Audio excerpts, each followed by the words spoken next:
Palavra da Verdade, com Hernandes Dias Lopes. Irmãos queridos, nós vamos abrir a Palavra de Deus no Evangelho de Cristo, conforme o relato de Lucas. Lucas, capítulo 3. Lucas, capítulo 3. E nós faremos a leitura do verso 1 ao verso 20. Lucas, capítulo 3, de 1 a 20.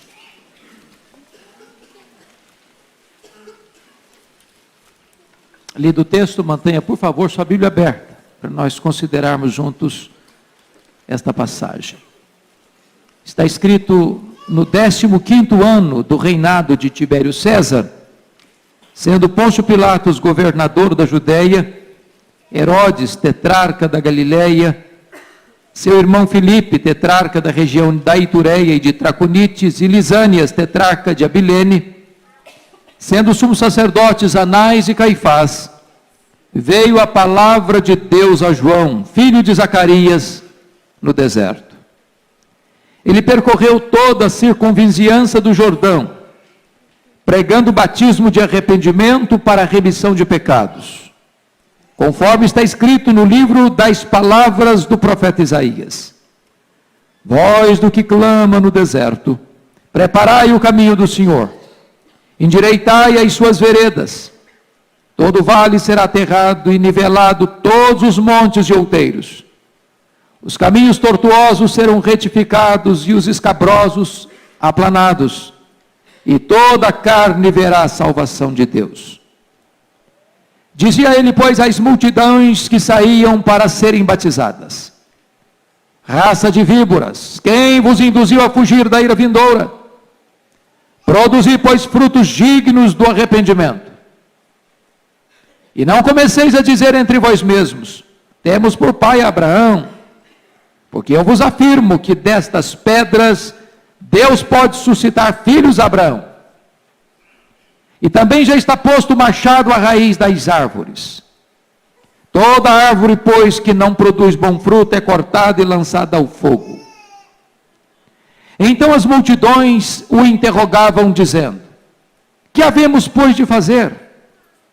Respondeu-lhes: quem tiver 2 túnicas, reparta com quem não tem, e quem tiver comida, faça o mesmo. Foram também os publicanos para serem batizados, e perguntaram-lhe: mestre, que havemos de fazer? Respondeu-lhes: não cobreis mais do que o estipulado. Também os soldados lhe perguntaram: e nós, que faremos? Ele lhes disse: a ninguém maltrateis, não deis denúncia falsa, e contentai-vos com o vosso soldo. Estando o povo na expectativa, e discorrendo todos no seu íntimo a respeito de João, se não seria ele porventura o próprio Cristo, disse João a todos: eu na verdade vos batizo com água, mas vem o que é mais poderoso do que eu, do qual não sou digno de desatar-lhe as correias das sandálias. Ele vos batizará com o Espírito Santo e com fogo. A sua pá ele a tem na mão para limpar completamente a sua eira e recolher o trigo no seu celeiro, porém queimará a palha em fogo inextinguível. Assim, pois, com muitas outras exortações, anunciava o evangelho ao povo. Mas Herodes, o tetrarca, sendo repreendido por ele por causa de Herodias, mulher de seu irmão, e por todas as maldades que o mesmo Herodes havia feito, acrescentou ainda sobre todas a de lançar João no cárcere. Meus irmãos, nós estamos diante de uma das passagens mais importantes da Bíblia. Lucas está aqui como que recomeçando o registro do seu evangelho, porque dedicou os 2 primeiros capítulos do seu evangelho para fazer um levantamento histórico preciso e meticuloso acerca da infância de Jesus. E nenhum outro evangelista foi tão detalhista e meticuloso nesse registro. Mas o capítulo 2 encerra registrando um fato de Jesus com 12 anos no templo, discutindo com os doutores. A partir daí, os evangelhos cessam de falar sobre a vida de Jesus dos 12 anos aos 30 anos. Há muita especulação sobre onde Jesus esteve, o que ele fez, o que falou nesse tempo. A Bíblia faz silêncio. Prefiro ficar com aquele que diz assim: onde a Bíblia não tem voz, nós não deveríamos ter ouvidos. Então, agora, o capítulo 3 abre com o ministério de João Batista. Agora Jesus já está pronto a iniciar o seu ministério. Está com 30 anos. E a primeira coisa que Lucas tem cuidado de registrar é situar o mundo em que João Batista foi levantado por Deus para pregar o Evangelho, para ser o precursor do Messias, para preparar o caminho do Filho de Deus. E eu chamo a sua atenção para esse tipo de preparação. Se você notar, nos versículos 1 e 2, Lucas cita 7 personagens. 5 deles do mundo político, 2 deles do mundo religioso. O fato de Lucas registrar esses 7 personagens é para dar para nós uma noção clara da decadência, da corrupção, da maldade do mundo na época em que brota o Evangelho, em que as boas novas são anunciadas, em que o Filho de Deus entra no cenário.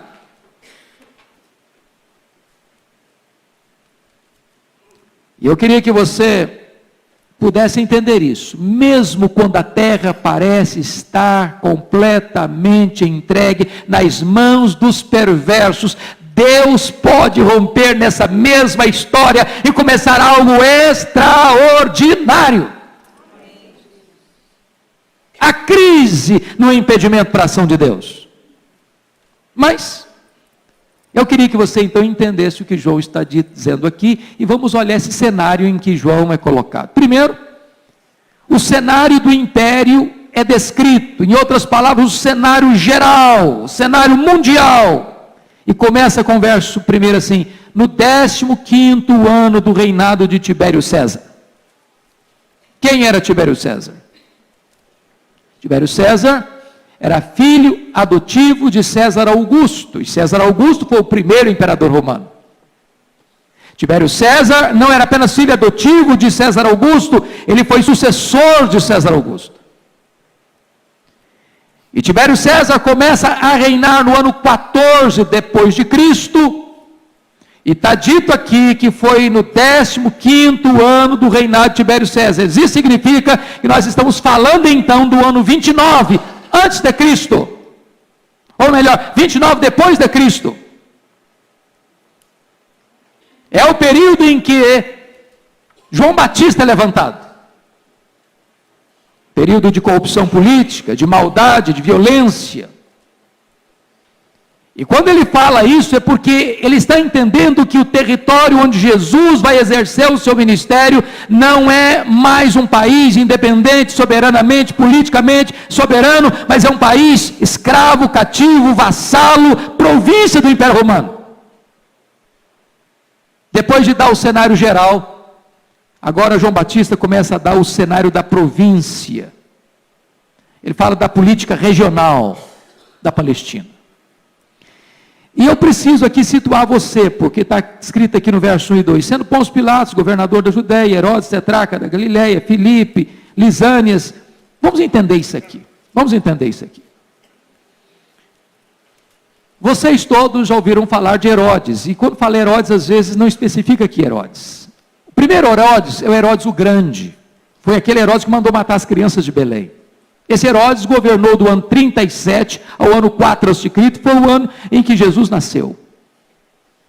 Esse Herodes era um camarada extremamente capaz no que tange a administração. Foi ele que ampliou e embelezou o templo de Jerusalém, tornando um dos maiores monumentos da época. Foi ele quem construiu o porto de Cesareia Marítima, abrindo o comércio daquela região para o mundo inteiro. Foi ele quem construiu a fortaleza de Massada. Foi ele que construiu a instância hidromineral de Jericó. Foi ele quem deu grande amplitude à administração romana naquela região. Vocês sabem que a família herodiana não era romana, eles eram descendentes dos edomitas, eles eram idumeus, eram meio aparentados com os judeus. Esse Herodes o Grande era um homem terrível. Para vocês terem uma ideia, ele tinha um medo de perder o poder imenso. Por isso, quando ele se casou com uma mulher chamada Mariana, e ele teve 10 casamentos, com medo de que a família da nobreza da sua mulher pudesse criar qualquer problema, ele mandou matar todos os membros nobres da família da sua mulher. A sua sogra Alexandrina pediu que ele nomeasse Aristóbulo, seu cunhado, como sumo sacerdote, com 17 anos de idade. O menino começou a fazer um bom trabalho, conquistou o povo, e mandou matar o sumo sacerdote Aristóbulo. A sua sogra, com medo, fugiu para o Egito. Ele mandou os seus emissários atrás dela para matá-la no Egito. O César, Tibério César, o melhor anterior a Tibério César, mandou chamá-la a Roma para exortá-lo, com medo de que a sua mulher o traísse na sua ida a Roma, mandou matá-la. 2 de seus filhos foram estudar em Roma. Sua irmã Salomé disse: quando eles voltarem, eles vão estar mais preparados que você, Herodes. Vão tomar o seu trono. Ele mandou estrangular os 2 filhos. Antes dele morrer, ele fez a sua irmã jurar que na sua morte que matasse um membro da nobreza de todas as famílias de Jerusalém, porque queria choro no seu funeral. Quando ele morreu, ele divide o seu território em 4 partes. A primeira parte, a Judéia, Samaria e Edom, ele deu a Arquelau. A Galileia e a Pérea deu a Herodes Antipas. A Itureia e Traconites deu a Herodes Filipe. E ele deu ainda a Bilene, a região mais do norte, a Lisânias. Vamos entender isso aqui. Esse Arquelau que Herodes o Grande deu para o seu filho, Arquelau, esse camarada não foi bem sucedido, foi muito mal no governo. Os judeus escreveram para Roma e disseram o seguinte: nós não aceitamos esse indivíduo aqui, ele é muito ruim de administração, vocês têm que intervir. Roma aproveita o gancho e tira o membro da família Idumeia e bota lá na Judéia, onde estava Jerusalém, um procurador romano, um governador romano, e nomeia Pôncio Pilatos. De tal maneira que a Judéia estava fora do controle da família Idumeia. Pois bem, queridos, nós estamos falando de uma família muito complicada. Nós estamos falando de uma época em que está governando essa província uma família extremamente violenta, sanguinária, corrupta e má. Esse é o cenário que Lucas traça quando Jesus veio ao mundo, quando João Batista iniciou o seu ministério. Depois de traçar esse cenário político amplo e mais específico, geral e da província, agora em terceiro lugar, João Batista vai traçar o cenário religioso. Confira o verso 2 ainda comigo. Sendo sumos sacerdotes Anás e Caifás. E você diz: não estou entendendo.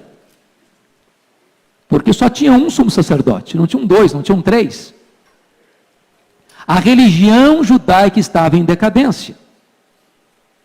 Desde que os romanos assumiram o governo daquela região, é que o cargo, a profissão de sumo sacerdote era disputada a ouro. Para vocês terem uma ideia, de Tibério César até esse período, 28 sumos sacerdotes governaram a religião em Israel. O sumo sacerdote era Anás, mas ele tinha sido deposto pelos romanos, mas ele era amado pelo povo, respeitado pelo povo, e esse Caifás é genro dele. E agora, na época em que João Batista é levantado, na época que Jesus dá início ao seu ministério, a religião em Israel está tão corrompida que nós estamos falando de 2 sumos sacerdotes, ambos maus, ambos corruptos, ambos fazendo da religião uma plataforma para se enriquecerem. Pois bem, amados irmãos, eu quero dizer para vocês é que é nesse cenário cinzento, politicamente falando, religiosamente falando, é que Deus levanta João Batista.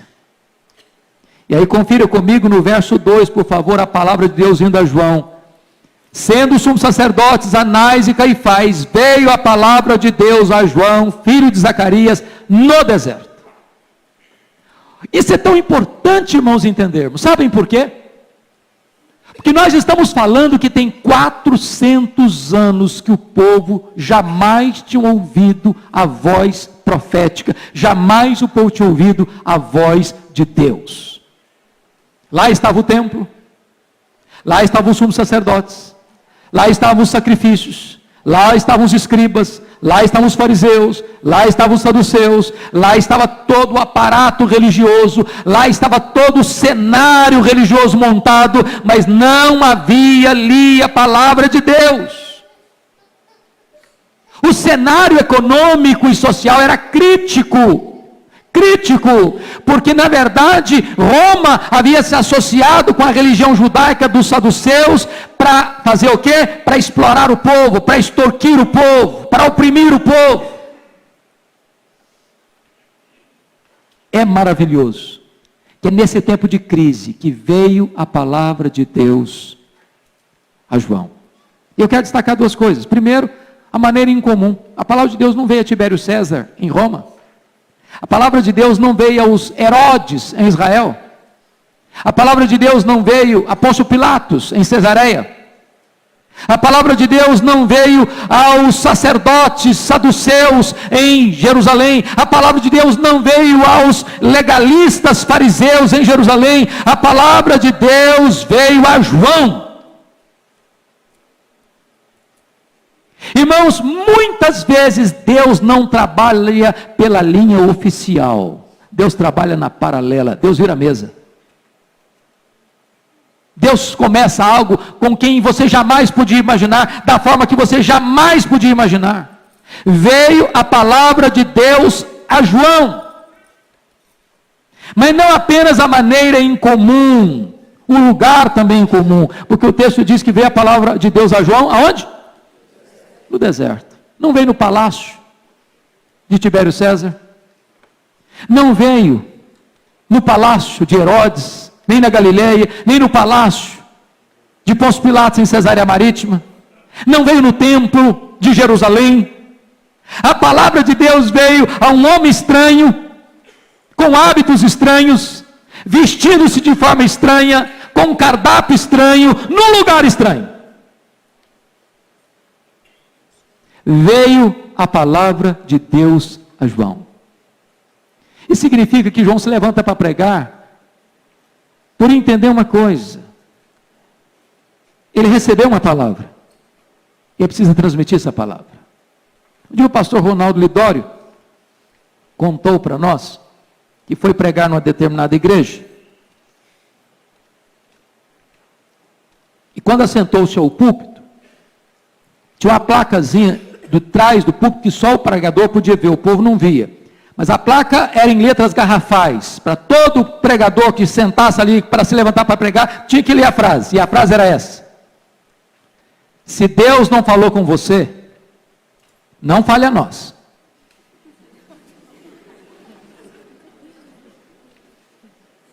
Se Deus não falou com você, não fale a nós. Veio a palavra de Deus a João. Mas notem vocês o ministério dinâmico deste homem, porque o verso 3 nos informa o seguinte: ele percorreu toda a circunvizinhança do Jordão. Ele era de uma família sacerdotal, mas ele não quis ser sacerdote, ele quis ser profeta. Foi chamado para ser profeta. E, irmãos queridos, vamos parar um pouquinho só agora. Nós, presbiterianos sobretudo, é tão bom a gente vir para a igreja, não? Um ar-condicionado. E hoje a gente quer tanto conforto que a cadeira tem que ser estofada. A gente quer receber a palavra de Deus, mas a gente não quer sair para pregar a palavra de Deus. João Batista não foi um profeta de gabinete. Não foi um pregador intramuros. Quando a palavra de Deus veio a ele, ele saiu. E nós vamos pensar no crescimento da igreja. Nós temos que pensar nisso. Nós somos mais de 1000 membros aqui. Se Deus fala com você, por que você não sai para levar essa mensagem? Imagine se cada pessoa que ouvisse a palavra de Deus aqui saísse, segunda-feira, a semana toda, para a universidade, para o hospital, para o comércio, para a indústria, para a rua, para as praças, para a família, para todo canto, levando essa palavra. O impacto disso. O impacto disso. Quem recebe a palavra de Deus não pode retê-la. Mas veja você, por gentileza, a eficácia da pregação de João. Primeiro, confira comigo o conteúdo dessa pregação. Versículo 3 diz o seguinte: ele percorreu toda a circunvizinhança do Jordão, pregando o batismo de arrependimento para a remissão de pecados. E aqui João me ensina algo tremendo, irmãos. Não dá para você falar em perdão sem falar em arrependimento. Nenhuma pessoa pode ser salva e receber perdão, a não ser que tenha se arrependido. A pregação hoje parece que promete vida eterna para quem nunca demonstrou qualquer sinal de arrependimento. Sem arrependimento não tem perdão, não tem remissão de pecados. A prova de que seus pecados foram perdoados é se você verdadeiramente está triste por causa dos seus pecados, se você está arrependido dos seus pecados, se você não quer mais saber dos seus pecados, se você quer desejar ardentemente largar os seus pecados, abandoná-los e odiá-los e desejar ardentemente santidade. Precisamos reconhecê-los, chorar por eles, abandoná-los e enojarmos-nos deles. Isso é arrependimento. E então recebe-se perdão.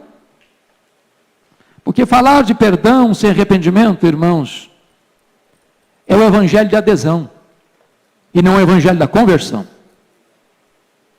O evangelho de adesão é aquele que vai a Cristo e ele vai a Cristo para receber as bênçãos. E há muitas pessoas que vêm à igreja porque está doendo aqui, está doendo ali, quer resolver um problema imediato, mas só para o aqui e para o agora, só para esse mundo debaixo do sol. Ele não tem nenhuma perspectiva de redenção, de novo nascimento, de salvação, de vida eterna, de glória de Deus na sua vida. Mas vamos ver em segundo lugar, o fundamento da pregação de João. Porque ele prega batismo de arrependimento, para a remissão de pecados, mas preste atenção aí, no versículo 4, conforme está escrito no livro das palavras do profeta Isaías. Ele está dizendo o seguinte: a minha pregação não brota da minha cabeça, a minha pregação não é fruto apenas do que disse o fulano, do que disse o Beltrano, do que diz a corrente teológica tal, do que disse o teólogo tal, do que disse o saduceu tal, do que disse o escriba tal, do que disse o fariseu tal. A minha pregação está fundamentada na palavra de Deus. Você não produz a mensagem, você transmite a mensagem. Você não gera a mensagem, você comunica a mensagem. A palavra de Deus é que deve ser comunicada. É isso que João entende. Terceiro lugar, vamos ver a transformação operada pela pregação. E aí, irmãos, notem comigo, por favor, no versículo 4 e versículo 5, a mudança que essa pregação verdadeira do Evangelho produz. Ele diz assim: voz do que clama no deserto, preparai o caminho do Senhor, endireitai as suas veredas. Todo vale será aterrado, nivelado todos os montes, os caminhos tortos serão retificados e os cabrosos aplanados. O que é importante entender aqui é o seguinte: essa é uma linguagem do império. Quando o imperador ia visitar determinadas regiões, não tinham tantas estradas na época, ele mandava os seus engenheiros abrindo caminhos, abrindo estradas, preparando o caminho para a chegada do imperador. O que João está dizendo é que nós precisamos preparar o caminho do Senhor para que Ele venha. E preparar o caminho do Senhor para que Ele venha é verdadeiramente uma disposição de receber o Rei da Glória na nossa vida para que Ele seja bem-vindo no nosso coração. Algumas coisas têm que acontecer. O texto está dizendo aí, em primeiro lugar, os vales têm que ser aterrados, as depressões, os montes que falam de soberba, de orgulho, têm que ser cortados pelo trator da palavra de Deus. Os caminhos tortos que falam de vida dupla, de vida hipócrita, uma vida aqui diferente daquela dali, uma vida que é diferente em casa, e diferente no trabalho, e diferente na igreja, isso tem que ser endireitado. Caminho escabroso significa fora do lugar, e a hora de você perguntar para o seu coração aqui nesta noite, o que é que na sua vida está fora do lugar? Seu casamento, seu relacionamento com o seu marido, com a sua esposa, com os seus pais, com os seus filhos. O que está fora do lugar na sua vida? A sua vida financeira, a sua vida emocional, a sua vida moral. O que é que está fora do lugar na sua vida que precisa ser colocado em ordem? A pregação do Evangelho vai trazendo as coisas para o seu devido lugar. E aí você vai ver, quarto lugar, a abrangência da pregação de João. Confira comigo o verso 7, que ele fala aí das multidões. Se você ler Mateus vai falar dos escribas, dos fariseus, dos saduceus. Lucas engloba esse time todo e fala de multidões. Mas se você conferir o versículo 12, ele fala dos publicanos. Se você conferir o versículo 14, ele fala dos soldados. A pergunta é, quem eram os publicanos? Os publicanos eram aquelas pessoas que assinavam uma espécie de contrato com a autoridade de Roma, com o propósito de receber de Roma um alvará, uma licença para cobrar impostos. Eles tinham que repassar um valor X para Roma, dos impostos. Só que esses publicanos recebiam esse valor, enviavam para Roma, mas eles cobravam mais e embolsavam o resto. Eles extorquiam o povo. Eles roubavam do povo. Dentre os publicanos existiam o que eles chamavam de maioral dos publicanos. O maioral dos publicanos era aqueles que contratavam outros cobradores de impostos. Eu sou o chefão, eu contrato você vai ser cobrador. Eu sou o chefe de vocês, então vocês cobram a mais, eu sou o líder desse negócio todo. Esse era um Zaqueu da vida. Então veja vocês algo extraordinário. João Batista, que cresceu no deserto, diz Lucas 1,80, cresceu no deserto. Por que cresceu no deserto? A Bíblia não diz muito claramente, mas a minha impressão é que os pais dele já estavam velhos quando ele nasceu. É provável que os pais tenham morrido e ele ainda é infante. Ele já vai para o deserto. E você pensa, mas deserto não é lugar de ninguém ir, gente, porque deserto, sabe o que é? É quente mais de dia e frio demais de noite. Mas quando a palavra de Deus vem a alguém, as pessoas saem e vão até para o deserto. Não é o lugar que faz o homem, é o homem que faz o lugar. Não importa onde você está, se você receber uma palavra de Deus, se você prega a palavra de Deus, as pessoas virão. As pessoas virão. Portanto, João Batista é aquele homem que prega para os religiosos, para os escribas, fariseus e saduceus. João Batista é aquele homem que prega para as multidões. João Batista é aquele homem que prega para os cobradores de impostos, para os funcionários públicos. João Batista é aquele camarada que prega para os soldados. O que significa isso, irmãos? O evangelho de Deus não é seletivo. A igreja de Deus não é seletiva. A igreja de Deus é para o rico, é para o pobre, é para o doutor e para o analfabeto, é para o funcionário público e para o empresário. A palavra de Deus é para o soldado e para aquele que é de vida civil. A palavra de Deus exige que todos, não importa a posição social, econômica, religiosa que ocupa, todos precisam se arrepender. Do contrário, não tem remissão de pecados. Mas agora, quinto lugar, você vai ver o alerta da pregação de João Batista. Confira comigo, por favor, versículos 7 a 9. E eu fico pensando, pastor Arival, que se hoje nós pastores usássemos a linguagem do João Batista, eu não sei se as pessoas teriam disposição de nos ouvir.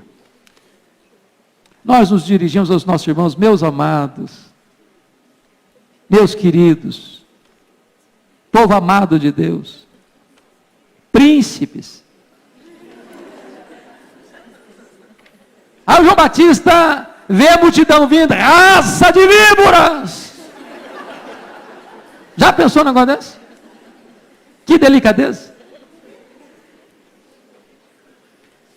Por que ele diz isso? Porque João Batista percebeu que aquela multidão que estava vinda, e Mateus nos informa que essa multidão era formada de escribas, de fariseus, de saduceus, de toda a nata religiosa de Israel, que tinha toda a pompa, mas não tinha vida. Havia uma desconexão entre o discurso dessas pessoas e a vida delas. Havia uma hipocrisia escondida lá dentro. Irmãos, não tem nada mais perigoso que você pensar que você é um bom religioso, que você é um bom cristão, que você é um bom presbiteriano, que você é um bom evangélico, que você é batuta mesmo, e lá por dentro só tem hipocrisia, não tem nada de autêntico na sua vida espiritual. João Batista, que não tinha nenhum interesse de fazer da pregação uma plataforma de relações públicas, abre o peito e expõe o veneno que aquele povo carregava. O veneno da hipocrisia, o veneno do auto-engano religioso. Segundo lugar, veja você, João Batista começa a falar do perigo do inferno. Não é popular falar de inferno hoje, gente. Olha o versículo 7. Raça de víboras, quem vos induziu a fugir da ira vindoura? Está dizendo o seguinte, olha, tem uma ira para frente aí, viu? Não acerta a vida não para ver o que vai dar. Brinca com Deus para ver o que vai dar. Leva a vida na corda bamba para ver o que vai dar. Mantenha a máscara da hipocrisia para ver o que vai dar. Tem uma ira vindoura. Fuja dela. Ele fala de inferno, o tema dele não é brincadeira não. Terceiro, João Batista demonstra a inutilidade de um arrependimento sem demonstração de frutos. Olha comigo aí o versículo 8. Produzi, pois, frutos dignos do arrependimento. Sabe o que João Batista está ensinando aqui? Não é arrependimento e novamente arrependimento. É arrependimento e fruto de arrependimento. Você conhece aquele tipo de crente que pede perdão para Deus já planejando pecar de novo? Não, eu vou pecar, sabe por quê? Porque Deus é tão misericordioso, então eu estou pedindo, Senhor, me perdoa, mas assim, eu queria fazer de novo, eu vou fazer de novo, eu até planejo fazer de novo. Isso não é arrependimento. É arrependimento e fruto digno de arrependimento. Então, arrependimento que não demonstra mudança é um fajuto arrependimento, é um falso arrependimento. Mais ainda, quarto lugar, João Batista rejeitou a ideia de que se você está ligado a uma pessoa santa, isso salvará você. Olha o que ele está dizendo aí no versículo 8 ainda. E não comeceis a dizer entre vós mesmos, temos por pai Abraão. Sabe por quê? Às vezes a pessoa se esconde atrás disso. Ah, meu pai é um homem de Deus, a minha mãe é uma mulher até de oração. Eu sou presbiteriano desde berço. E outros dizem, eu sou presbiteriano roxo, pode ser roxo. Não adianta nada disso. Não adianta nada disso. Você ser presbiteriano, ser calvinista, ser reformado, ser filho de pai crente, ser filho de Abraão. O que importa não é ter o sangue de Abraão correndo nas suas veias. O que importa é ter a fé de Abraão morando e reinando no seu coração.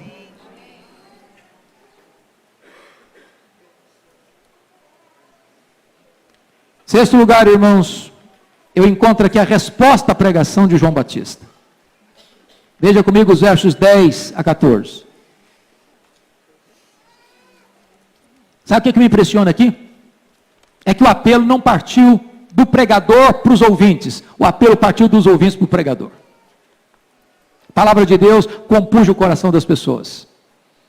O versículo 10 diz, então como assim? Depois da pregação dura dele. Então, as multidões o interrogavam dizendo, que havíamos depois de fazer? Respondeu-lhes, quem tiver 2 túnicas, reparta com quem não tem, quem tiver comida, faça o mesmo. O que você acha que está por trás disso aqui? Era um período de fartura? De riqueza? De prosperidade? Não. A situação estava muito grave. Tinha gente que tinha 2 túnicas, e esse que tinha 2 túnicas já era considerado rico, que tinha gente que não tinha nenhuma. Tinha gente que tinha comida na despensa para uma semana, eu já era rico, porque tinha gente que não tinha dispensa de comida na despensa nem para o dia seguinte. E João Batista está dizendo o seguinte: você quer dar prova de que você é uma pessoa convertida? Veja se você é uma pessoa generosa. Ele não está dizendo que é a generosidade que salva, não.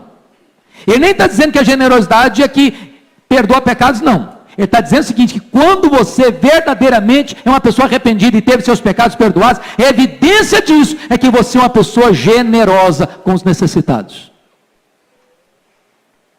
Aí diz o texto, confira comigo, o versículo 12. Foram também os publicanos para serem batizados e perguntaram-lhe: mestre, que havemos de fazer? Respondeu-lhes: não cobreis mais do que o estipulado. Aqui ele está dizendo: olha, vocês não precisam largar a profissão de vocês, não. Vocês podem ser coletores de impostos. Vocês podem ser funcionários públicos. Não tem problema não. Agora, faça-me o favor de largar essa cultura demoníaca da propina e da corrupção. De querer levar vantagem. Eu imagino João Batista em Brasília.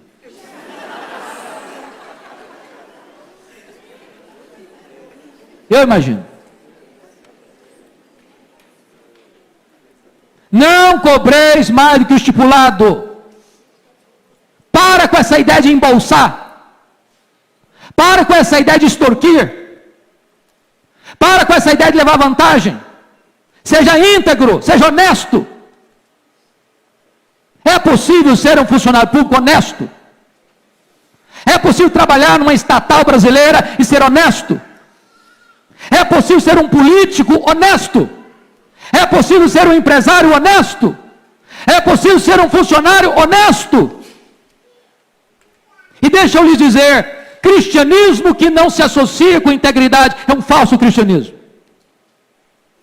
Crente que diz que é crente, mas rouba, mais saqueia, mais expolia, mais oprime, mais recebe propina, mais dá propina, mais faz enrolo para ficar rico. Ele está demonstrando que nunca passou pelo arrependimento. Aí diz o texto, confira comigo o versículo 14. Também vieram os soldados e lhe perguntaram: e nós, que faremos? E ele disse: a ninguém maltrateis, não deis denúncia falsa, contentai-vos com o vosso soldo. Sabe o que está acontecendo aqui? Os soldados eram, de certa forma, cooptados exatamente pelos cobradores de impostos para botar o cidadão na berlinda. O camarada lá era induzido a pagar mais do que o que devia. O camarada tentava se escapulir e sair daqui e dali, aí o soldado recebia propina e falava: vai lá e faz uma denúncia dele. Levanta o problema dele, dá uma denúncia falsa, e esse cara vira refém. Há muitas pessoas hoje que vivem desse negócio de destruir reputações. Destruidores de reputações. Para receber dinheiro. E João Batista não está dizendo aos soldados: não, vocês têm que largar a corporação, não, vocês não podem ser soldados, não, ser soldado não é compatível com a fé cristã, não diz nada disso. Seja um soldado íntegro. Mas aí, amados irmãos, vamos ver a postura do pregador. Chega o verso 15, eu imagino isso, multidões, porque não fala multidão, fala multidões vindo para o deserto. Isso é encantador. Não tinha tenda. Não tinha um galpão, não. Não tinha um templo como esse, com poltronas estofadas e ar-condicionado, não. As multidões estão vindo. E aí, de repente, começa um buchicho no meio da multidão, um murmurinho na multidão. Será que, porventura, não é ele, o Cristo? Será que ele é apenas o precursor? Ou é ele mesmo? De repente, é ele mesmo. E aqui é um momento delicadíssimo, porque o perigo do pregador querer glória para ele mesmo, o perigo do pregador aceitar glórias para ele mesmo, o perigo do pregador querer ser maior do que de fato ele é, o perigo do pregador atrair para si a glória que só pertence a Jesus, é um risco enorme. E João Batista é muito claro em mostrar o seguinte: eu não sou o Cristo. Eu não sou o Cristo. Aliás, a minha bandeira é essa: convém que ele cresça e que eu diminua. A minha bandeira é essa: eu não sou nem digno de me encurvar, desatar-lhe as correias das sandálias. O meu papel é apresentar Jesus e depois sair de cena. Eu sou apenas a voz, ele é aquele a quem eu anuncio. Eu testifico da luz, mas ele é a luz. Eu posso apontar para eles: eis o Cordeiro de Deus, mas ele é o Cordeiro, não eu. Eu sou amigo do noivo, mas ele é o noivo, e a igreja é sua noiva, não minha. O que João Batista está me ensinando aqui: nenhum crente, nenhum pregador pode querer exaltar-se. Seu papel é exaltar a Jesus Cristo. Mas vamos ver agora, depois da identidade do pregador, a limitação do pregador. Está escrito no versículo 16, João disse a todos: eu na verdade vos batizo com água, mas vem aquele que é mais poderoso do que eu, do qual não sou digno de desatar-lhe as correias das sandálias, e ele vos batizará com o Espírito Santo e com fogo. João Batista aqui está dizendo o seguinte: olha gente, estou pregando para vocês, mas eu sou limitado. Eu sou limitado. Eu só consigo batizar vocês com água, com símbolo. Mas aquele que vem depois de mim é mais poderoso do que eu, e ele batiza com o simbolizado, com o Espírito Santo. O pregador pode anunciar para você a verdade, mas o pregador não pode mudar o coração de quem ouve. O pregador, pastor Arival e eu aqui, podemos ministrar os sacramentos, mas não podemos tornar o sacramento eficaz no coração das pessoas, não podemos aplicar os efeitos no coração das pessoas. O pregador é limitado, mas ele prega aquele que é ilimitado. Ele, Jesus, batiza com o Espírito Santo. Ele não apenas recebe na igreja visível para fazer parte do hall de membro da igreja, ele é o único que introduz as pessoas na igreja invisível, na igreja gloriosa do céu, e escreve o nome no livro da vida.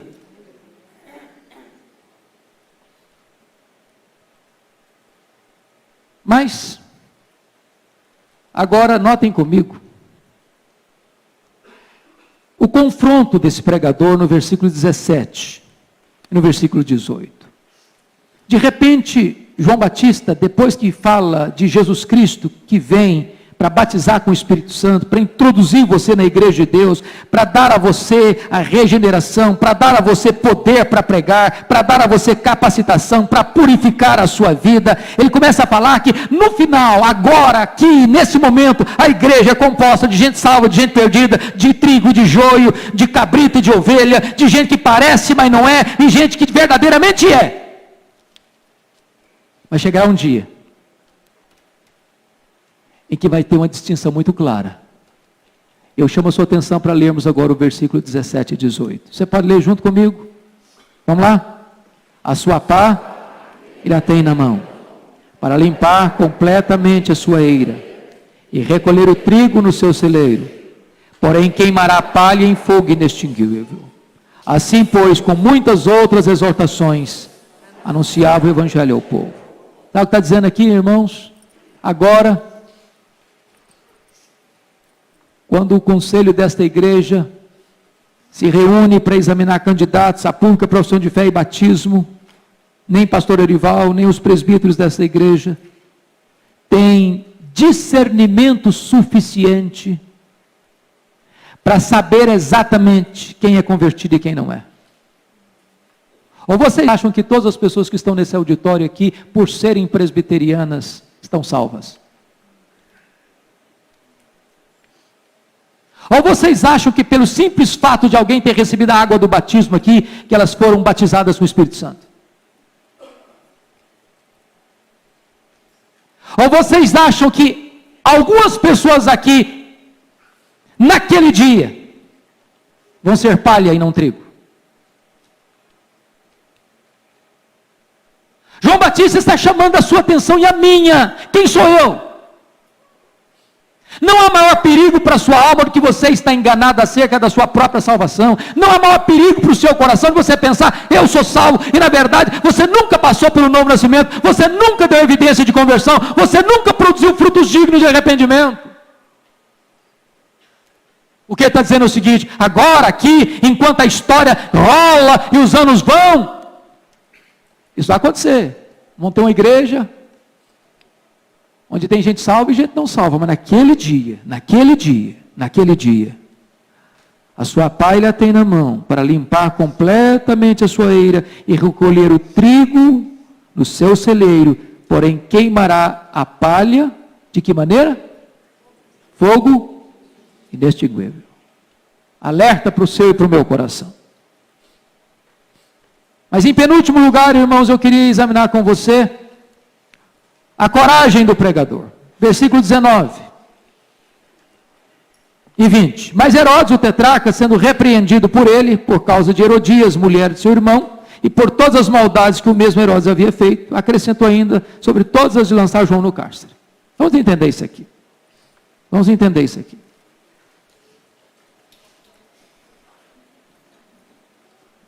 João Batista pregava às margens do Jordão, no deserto da Judéia. O Herodes, ele era tetrarca. Tetrarca significa governador de uma quarta parte. Lá na Galileia. Não era nem da jurisdição política dele. Por que João Batista ataca esse Herodes? Quem é esse Herodes aqui? Esse Herodes aqui é o Herodes Antipas, filho de Herodes o Grande. O mesmo Herodes que zombou do julgamento de Jesus, que Jesus chamou de raposa. Esse Herodes aqui era o mais parecido com o pai dele, Herodes o Grande. O que acontece? Herodes distribui, como já disse para vocês, depois que morre, ou antes de morrer, obviamente, né? Não depois que morre, mas os filhos assumiram depois que ele morreu, todo o território que ele reinava, em 4 partes. Só que ele tinha um outro filho, chamado de Herodes Filipe, que morava em Roma, não tinha administração de terras. E esse Herodes Filipe, que morava em Roma, era casado com Herodias. Herodias era filha de Aristóbulo, que era filho de Herodes também o Grande. Era um imbróglio familiar. De tal maneira que Herodes Antipas vai a Roma, numa das suas idas políticas, seduz a mulher do seu irmão, a Herodias, e conquista o coração dela. Só que Herodias não era apenas cunhada de Herodes Antipas, era sobrinha também. Porque esse Aquelau, que era o pai dela, era meio-irmão de Herodes Antipas. Então não é apenas um pecado de adultério, é um pecado de incesto também. Isso provocava um escândalo. O que acontece? Esse Herodes Antipas já era casado com a filha do rei Aretas. E quando Herodes Antipas divorcia por vontade de Herodias, você tem que divorciar da sua mulher para casar comigo. E ele faz isso, divorcia da mulher para casar com Herodias. João Batista toma uma decisão. Eu vou confrontar o rei Herodes. Ele está mexendo num vespeiro. Ele está mexendo numa família monstruosa. Mas sabe o que acontece aqui? João Batista prefere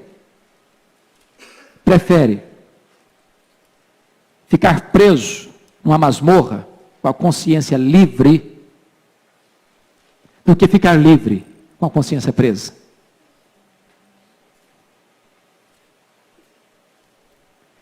Quando você lê Flávio Joséfos, que fazia uma leitura mais política da situação, diz que Herodes mandou prender João Batista porque todo governador, ou todo regente, ou todo tetrarca, ou toda pessoa que lidava com a administração naquele território, temia demais os pregadores populares que ajuntavam em torno de si multidões.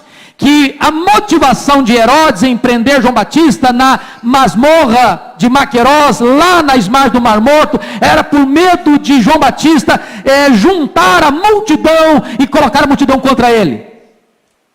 Mas Lucas, que está mais afeito às questões espirituais e morais, diz que o que motivou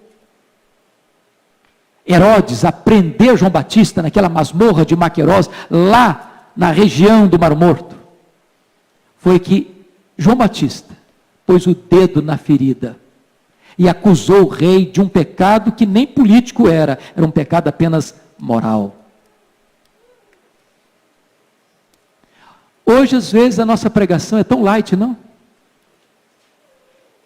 Se a gente ousar denunciar os pecados daqueles que governam o nosso país hoje, nos chamam de revolucionários, que é isso? Restrinja-se às quatro paredes. Fale apenas das coisas religiosas. Você já pensou se os púlpitos hoje denunciassem os pecados de Brasília? Destampassem esse fosso? Com a autoridade de Deus? Com integridade? O primeiro-ministro da Inglaterra disse certa feita que a Inglaterra estava entrando num processo de decadência moral, porque nos púlpitos não se pregava mais nem sobre o inferno, nem sobre o céu. As nossas pregações são lights. Que tipo de pregação que você gosta que a pessoa saia de bem com a vida. Dá um tapinha nas nossas costas. Falei, foi legal hoje, hein? Você não mexeu comigo. Você não denunciou meu pecado. Posso continuar confortavelmente a minha vidinha. João Batista pegou pesado com Herodes. Não é lícito você possuir a mulher do teu irmão. E, finalmente, eu queria olhar com você sobre o sofrimento do pregador. O versículo 20 nos diz que Herodes, além de todas as maldades que havia feito, porque havia outras além desse casamento ilícito, ele mandou encerrar João Batista no cárcere. E eu fico pensando, meu Deus, que coisa estranha. Porque quando você pensa em sucesso, o que é que você pensa? Sucesso é quando você sai de uma crise, sucesso é quando você sai da pobreza, sucesso é quando você sai de uma perseguição, sucesso é quando você, na linguagem daquela música, você vai ver a minha vitória, vai ter gosto de mel. E você que me criticou vai ter gosto de fel. Você vai ver eu lá em cima e vai ficar olhando assim com aquele olhar comprido. Essa é a ideia de sucesso que o mundo passa hoje. João Batista está preso numa masmorra, por ordem de um rei adulto e louco, a pedido de uma mulher adúltera. Mas é nesse contexto que Jesus Cristo disse: dentre os nascidos de mulher, ninguém é maior do que esse homem. Ninguém. Esse homem não é um caniço agitado pelo vento. Esse homem é voz e não um eco. Esse homem que viveu no deserto, que vestiu pele de camelo, que alimentou-se de mel e gafanhotos, esse homem que não frequentou palácios, não se assentou ao redor de mesas nobres, esse homem que teve um ministério curto, teve uma influência permanente. Esse homem que foi executado na terra, foi enaltecido por Jesus. Dentre os nascidos de mulher, não tem ninguém maior do que ele. Ainda que a terra machuque e fira você, o céu indenizará você.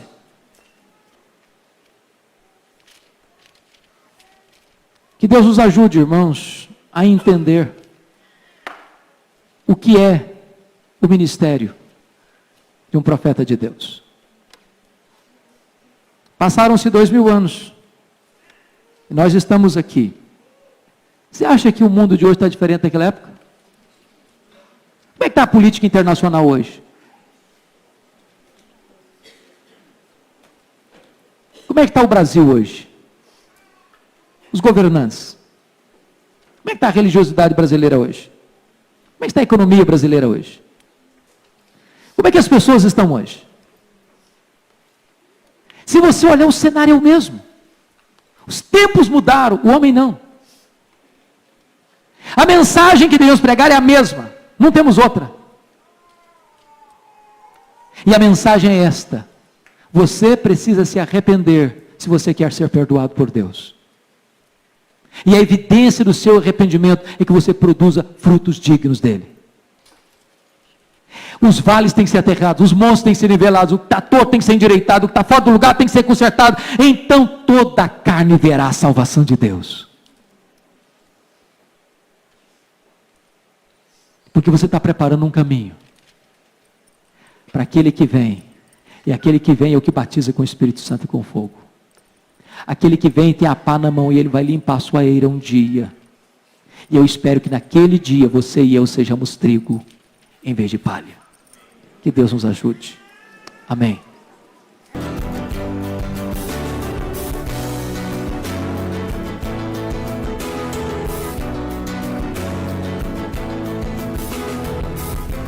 Palavra da Verdade, com Hernandes Dias Lopes.